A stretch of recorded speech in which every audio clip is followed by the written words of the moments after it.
আউযু বিল্লাহি মিনাশ শাইতানির রাজিম। বিসমিল্লাহির রহমানির রহিম। সর্বপ্রথমে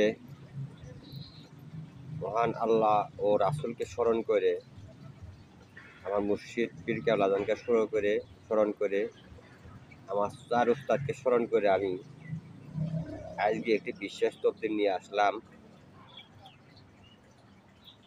অবাধ্য সন্তানকে ছেলে হোক মেয়ে হোক বাধ্য করতে পারবেন, নিজের কথা মতো চলাইতে পারবেন। দুই নিয়মের তদবির নিয়ে আসলাম ইনশাআল্লাহ। আমি আশা করি এই তদবিরটি আপনাদের কাজে লাগবে, উপকারে আসবে যারা এরকম ভুক্তভোগী আছেন। এজন্য অনুরোধ করব, ভিডিওটি শুরু থেকে শেষ পর্যন্ত অবশ্যই দেখবেন। দেশ ও দেশের বাইরে থেকে যে সমস্ত ভিউয়ার্স সাবস্ক্রাইবার আমার বন্ধুরা ভিডিওটি দেখতেছেন, সবার প্রতি আমার ভক্তিপূর্ণ সালাম। অন্য অন্য জাতির জন্য নমস্কার ও আদাব। আশা করি সবাই ভালো আছেন। আলহামদুলিল্লাহ, আমিও ভালো আছি। আমার কাছে হিন্দু, বৌদ্ধ, খ্রিস্টান, মুসলিম শিক্ষা করার ক্ষেত্রে এবং কি কাজ করানোর ক্ষেত্রে সবাই সমান। তবে আমি দুই লাইনে কাজ করে থাকি, তান্ত্রিক গিয়া এবং কি কবিরাজি লাইন, দুই লাইনে কাজ আমার শিক্ষা অর্জন করা আছে ইনশাআল্লাহ।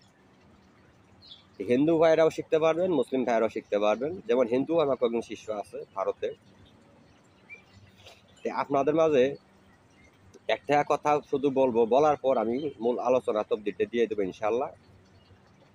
সেটা হলো উস্তাদের মায়ের শ্রেষ্ঠ। এই কথাটা বহু বছর আগে থেকে মুরব্বীদের মুখ থেকে শুনে আসতেছি।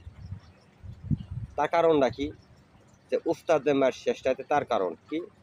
কারণ অবশ্যই এখানে আছে যে আমার উস্তাদ যদি ইচ্ছা করে আমার বিদ্যা বন্ধ করে রাখতে পারবে, আমাকে একটা কিছু করতে পারবে। আমি যতই অর্জন করি না কেন, তার কাছে আমি ধরা।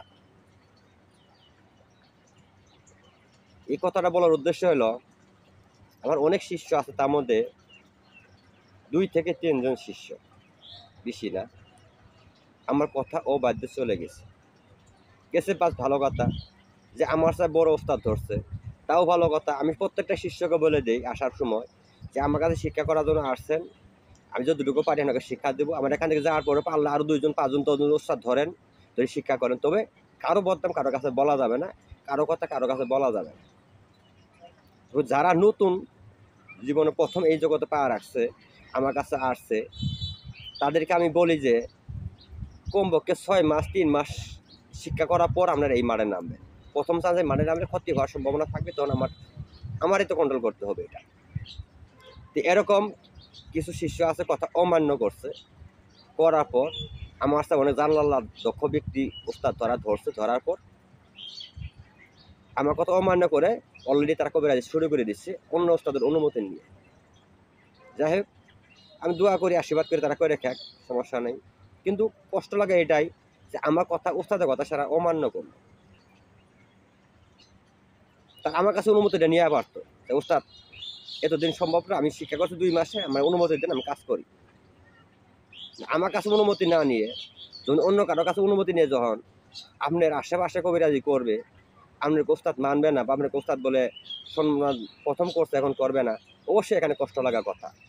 আর কোনো উস্তাদের ভিতরে যদি চুল পরিমাণে এই ধরনের কষ্ট লেগে থাকে, আকারটা অভিশাপ দিতে হবে না, অন্তর থেকে অটোমেটিক অভিশাপ চলে আসে। ভবিষ্যতে সে কখনো সফল হতে পারবে না। এখন বর্তমানে সে সফল দেখতেছে, অনেক কিছু পারতেছে, কিন্তু ভবিষ্যতে ওই যে উস্তাদের মার সে সাথে কোনো একদিন সে পড়বেই, এটা 100% গ্যারান্টি দিলাম, আমি লিখে রাখেন কলমে। সে কখনো সফল হতে পারবে না এই জগতে যদি উস্তাদের মনে কষ্ট দিয়ে থাকে। আমি চ্যালেঞ্জ করলাম এটা। তো যারাই উস্তাদের সাথে বেয়াদবি করছে, কোনো একদিন তারা ভুক্তভোগী হবেই।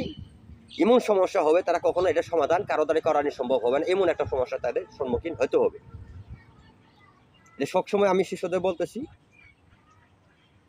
আরো 10 জনের কাছে যা শিক্ষা করে আমার আপত্তি নেই, তবে কোনো উস্তাদের কথা অমান্য করো না। অনুমতি যেটা আদেশ করবা, আদেশ পালন করার চেষ্টা করবা, এটা আমার আদেশ থাকলো আমার শিষ্যদের জন্য। আজকে যে তবদিরটা নিয়ে আসলাম, তবদিরটা হলো অবাধ্য সন্তানকে বাধ্য করা।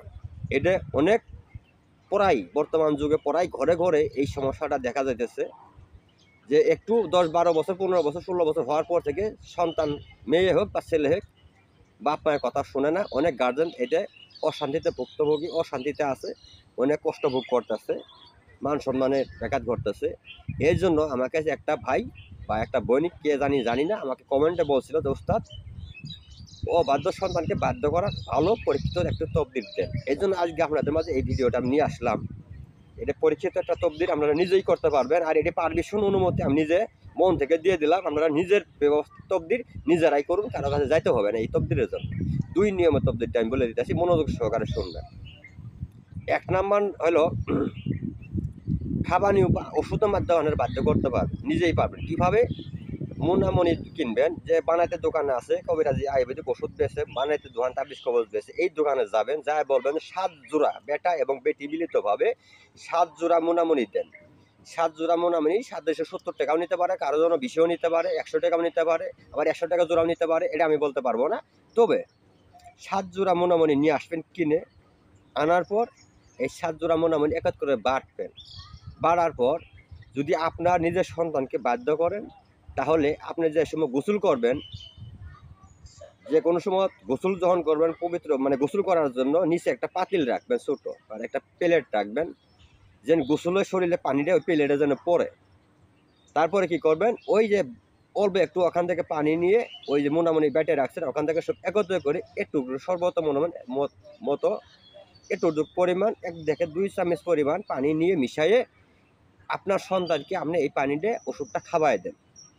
দেখবেন ইনশাআল্লাহ মাত্র 3 দিনের মধ্যে আপনার অনুগত হবে, আপনার বাধ্য হয়ে থাকবে, আপনার কথা ছাড়া কোথাও যাবে না, কোনো অবৈধ কাজ করবে না। এটা আমার পরীক্ষিত করা, আমি আপনাদের মাঝে নিঃস্বার্থে মন থেকে এজাজত অনুমতি সহ দিয়ে দিলাম। আপনারা যারা ভুক্তভোগী আছেন এই কাজটা করেন। 2 নম্বর তদবির হলো, যদি এটাও সম্ভব না হয় আমি স্ক্রিনে একটা নকশা দিয়ে দেব, স্ক্রিনে একটা কোরআনি নকশা দিয়ে দেব। এই নকশাটা আপনারা লাল কালি দিয়ে যেভাবে অঙ্কন করা আছে ঠিক সেইভাবেই লাল কালি দিয়ে সাদা কাগজে অঙ্কন করবেন। করার পর নকশার নিচে দেখবেন যে লেখা আছে, আপনি সন্তানের নাম দিবেন, সন্তানের মেয়ে হলে মার নাম দিতে হবে, ছেলে হলে বাবার নাম দিবেন। দেওয়ার পর নকশার অঙ্কন করে একটা তাবিজে মধুলিতে ভরেন, ভরে মম দিয়ে মুখটা বন্ধ করে দেন, দিয়ে এটা আমরা নিজের সাথে ডান হাতে অথচ মাজায় যে কোনো জায়গায় শরীরে এটা ধারণ করেন। দেখবেন যে এটা একটু সময় লাগবে, হয়তো 2 সপ্তাহ সময় লাগবে, 14 দিন। খাওয়ানিটা দ্রুত হয়ে যায়, আর তাবিজের মাধ্যমে একটু সময় লাগে, কারণ 14 দিনেও হতে পারে বা 7 দিনেও হতে পারে। এই 2 তারিখের মধ্যেই আপনার সন্তান আপনার বাধ্য হয়ে যাবে, অনুগত হয়ে যাবে, আপনার কথা মতো চলবে, আপনার কথা ছাড়া কোথাও যাবে না, কোনো কাজ করবে না। আপনারা এই তদবিরটা ব্যবহার করে দেখতে পারেন। আমি ভিডিওর মাঝখানে বা শেষে অবশ্যই এই নকশাটা দিয়ে দেবো ইনশাআল্লাহ। তবে যদি মনে করেন যে এই চ্যানেল থেকে কিঞ্চিত পরিমাণ আমাদের উপকারে আসবে, এটা গুরুবিদ্যা একটা চ্যানেল, তাহলে অবশ্যই চ্যানেলটি সাবস্ক্রাইব করে সাথে থাকবেন। ভিডিওটি ভালো লাগলে অবশ্যই একটি লাইক করবেন। আর কী ধরনের তদবির ভিডিও চান কমেন্টে জানাবেন, আমি ওই ধরনের তদবির ভিডিও নিয়ে আপনাদের মাঝে আসবো ইনশাআল্লাহ। তো আরেকটা কথা না বললেই নয়, আপনারা লক্ষ্য করবেন যে কোন চ্যানেলে 4 প্রকার তদবির পান, সেখানে আপনারা সাবস্ক্রাইব করে সাথে থাকবেন। কেননা যে কে চিকিৎসা করতেছে, কে মানুষের চিকিৎসা করতেছে, সেবা করতেছে, প্র্যাকটিক্যাল প্রমাণ সহ আছে, বা হাজিরে দেখতেছে, এবং কি জিন জাদু নিয়ে চিকিৎসা করে, এবং কি ওষুধ নিয়ে চিকিৎসা করে, এবং কি বিদ্যাও দেয়, মন্ত্রতন্ত্রও দেয়, যন্ত্র নকশাও দেয়, পুরানি আমলও দেয়। এরকম 4-5টা প্রকার যার ভিতরে পাবেন তার কাছে আপনারা যাবেন, শিক্ষা করবেন। গুরুবিদ্যা চ্যানেল দেখে যাচাই বাছাই করে পরে আপনারা শিক্ষা করবেন, আপনারা সবল হবেন ইনশাআল্লাহ, আমি আশা করি। তবে অল্প পানি মাছ লাফায় বেশি, আপনারা ফলো করবেন। অতীতে কিছুদিন আগে আমার বিরুদ্ধে অনেক মানুষ লাগছিল, আমি গুরুবিদ্যা দেওয়ার কারণে আমি কালী সাধন করায় দিই, শিষ্যদেরকে তাড়াতাড়ি শিক্ষা দেই, এই আমার অপরাধ ছিল। এই কারণে আমার পিছিয়ে অনেক তান্ত্রিক, অনেক ইউটিউব থেকে আমার বিরুদ্ধে লাগছিল। ইনশাআল্লাহ আমি সৎ পথে আসি বিধায় আমি সফল হয়েছি। ইনশাআল্লাহ আমার কিছু করতে পারে নাই। দেখেন, ফলো করে দেখবেন, খেয়াল করে দেখবেন, যারাই আমার পিছিয়ে লাগছিল, যারাই আমার ক্ষতি করার চেষ্টা করছে, ইনশাআল্লাহ আল্লাহর পক্ষ থেকে বিচার ফয়সালা আইছে, তারাই আজকে ধ্বংস মুখে পড়ে গেছে। তারাই আজকে দেখবেন, খোঁজাখুঁজি করে দেখেন, তাদের আজকে আর দেখা যায় না। তারা এক মুখ স্তব্ধ হয়ে গেছে, ঠান্ডা হয়ে গেছে, আল্লাহর পক্ষ থেকে ফয়সালা হয়ে গেছে ইনশাআল্লাহ। এর জন্য ধৈর্য ধারণ করবেন। ধৈর্যর মার আল্লাহর বার, আল্লাহ যখন যাকে ধরবে আল্লাহর পক্ষ থেকে আল্লাহর কাছে বিচার দিয়ে রাখবেন, আল্লাহ এর সমাধান করে দেবেন ইনশাআল্লাহ। তো আমি ধৈর্য সহকারে মানুষের সেবা করতেছি, সবাই দোয়া করবেন, ভালো থাকবেন, সুস্থ থাকবেন, সবাই আমার জন্য দোয়া করবেন। আমি যেন মানুষের সেবা এভাবে করে যেতে পারি, আপনাদেরকে গুরু বিদ্যা যেন এভাবে দিয়ে যেতে পারি ইনশাআল্লাহ, যে জন্য আমি জীবিত আছি। তো সবাই ভালো থাকেন। আসসালামু আলাইকুম রহমতুল্লাহি ওয়া বারাকাতুহু।